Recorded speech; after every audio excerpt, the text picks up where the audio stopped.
Deep thoughts, shallow host. All right, settle in, you knuckleheads. So I was at the town dump the other day, and I stumbled on this whole stack of books by these pointy-headed academics. And let me tell you, their brains are a certified bag of wet squirrels. They're all having a slap fight with each other over what art is, what it's for, the important stuff.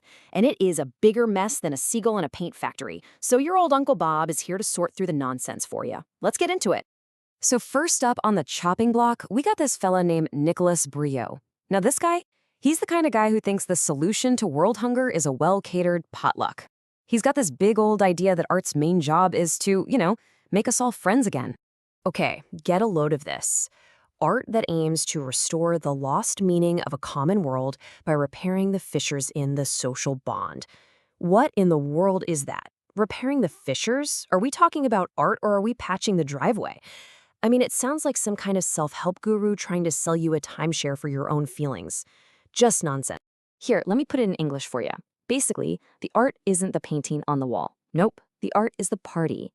The artist just puts out some cheese cubes and maybe some cheap carkers, and the art happens when you start making awkward small talk with some stranger about the weather. It's a Tupperware party, but with more pretension and worse snack. And look at the words they use. Interactive. User-friendly. This doesn't sound like art. It sounds like the instruction manual for my new toaster. And this one, micropolitics of intersubjectivity. You know what that really is? That's you and your spouse arguing about what to watch on TV. That's all it is. They're putting a $100 word on a $2 problem. So we go from the guy who wants art to be a big group hug to a fella who wanted to burn the whole building down. Let's talk about Marcel Duchamp. This guy wasn't trying to make friends at the potluck. He was trying to convince everyone that eating was pointless to begin with.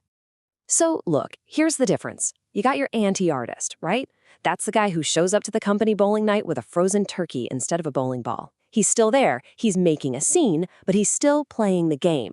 Now Duchamp, he called himself an artist. That's the guy who doesn't just bring the wrong ball. Oh no, he padlocks the doors, sells the whole bowling alley for scrap metal, and tells everyone the real art was the confused look on their faces. He's not playing anymore. And get a load of this head case. The proverb, "a door must either be open or closed," was a flagrant act of inexactitude. What? What does that even mean? This guy's brain is a screen door on a submarine, I swear. Hey Marcel, I got a new proverb for you. A guy's gotta either start making sense or shut his yap. How's that for exactitude? So here was his big move, the thing that made him famous. He'd just walk into a hardware store, grab some piece of junk off the shelf, like a bottle rack, a snow shovel, whatever, and he'd just sign his name on it. Bam, art. He called it a ready-made. He didn't make a thing, he just picked it. And this drove people nuts, because it basically meant any schmo off the street could be an artist. You don't need skills, you just need to be good at picking out junk.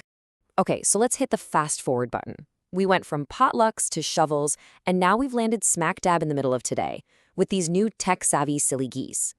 See, once Duchamp said anything can be art, these guys ran with it. They started making art you can't even see. It's not a thing. It's like a ghost in the machine. It's just computer code buzzing away in the dark. And they call it art of the imperceptible. So it's not about the fancy car, it's about the engine blueprints. It's not about the beautiful skyscraper, it's about appreciating the plumbing hidden in the walls. Who does that? Who walks into a building and goes, wow, check out the rebar in that foundation? You're supposed to look at the thing itself, not the guts that make it tick. And this is a perfect example. A project called Google Will Eat Itself. I mean, look at this diagram. It looks like a map some lunatic would draw on a napkin to explain how the squirrels are stealing his thoughts. You got a box here called Human Behavior Generator, a secret network. Is this an art project or a plan to overthrow a small country? So here's the grift, okay? These so-called artists made a little computer program that basically lives inside of Google, like a digital tapeworm. It clicks on its own ads, Google's system pays it a couple of pennies, and then, get this, it uses that money to slowly buy stock in Google. The whole idea is for the tapeworm to eventually own the company it's living in. It's not just invisible, it's a slow-motion bank heist. You know, all this high and mighty abstract nonsense, the social gatherings, the shovels, the computer parasites, it all reminds me of my nephew Kevin. God love the kid, he's about as sharp as a sack of hammers, but he insists on telling everybody he's a conceptual artist. So I stopped by his apartment the other week, right? and the place looks like a bomb went off in a laundromat. Pizza boxes, clothes everywhere, a real disaster. So I go, Kevin, for the love of Pete, clean this pigsty up. And he looks at me, dead serious, and says his unmade bed is a durational performance piece about domestic decay. See, he's not lazy, he's an artist. It's not a mess, it's a masterpiece. So then, last week, he calls me all excited. He's got his first big gallery opening. And I'm thinking, hey, all right, maybe the kid's finally got his act together. So he gives me the address, and it's not a gallery. No, it's an abandoned parking lot behind a mattress factory that got condemned in '98. But, I'm a good uncle, so I went.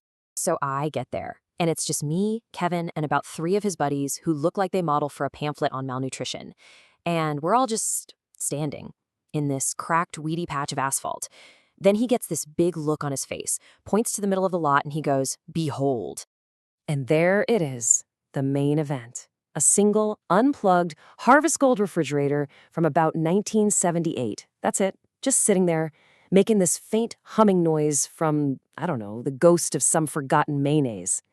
And he tells me, with a straight face, that it's an acoustic sculpture channeling the latent existential dread of the dairy industry. I told him it was channeling a desperate need for a paying job. So, after all that, after listening to the academics, the weirdos, and my nephew's refrigerator, what's the big takeaway? We've got art that's a party, art that's a shovel, art that's a computer virus, and art that's just a dirty bedroom. What's the one thing that connects all this madness? Well, here's what I think. When you boil it all down, art is just whatever you can convince some other poor sap is art. That's it.